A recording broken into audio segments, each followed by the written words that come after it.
8 August ক্ষমতা গ্রহণের পর থেকে অন্তর্বর্তীকালীন সরকার আওয়ামী লীগের অপরাধীদের বিষয়ে যতটা কঠোর হওয়া দরকার ছিল আমরা তার বিপরীত চিত্র দেখতে পাচ্ছি। যুগান্তরের প্রতিবেদনে উল্লেখ করা হয়েছে 8 আগস্টের পর থেকে এখনো পর্যন্ত স্বৈরাচারের 572 জন দোষর জামিনে মুক্তি পেয়েছে।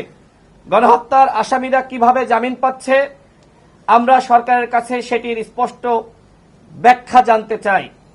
এছাড়া গণ অভ্যুত্থানের পরে সারা দেশে কতজন আওয়ামী লীগের অপরাধীদেরকে গ্রেপ্তার করা হয়েছে সেটিও স্বরাষ্ট্র উপদেষ্টাকে আগামী 24 ঘন্টার মধ্যে জনসম্মুখে প্রকাশ করার দাবি জানাচ্ছি।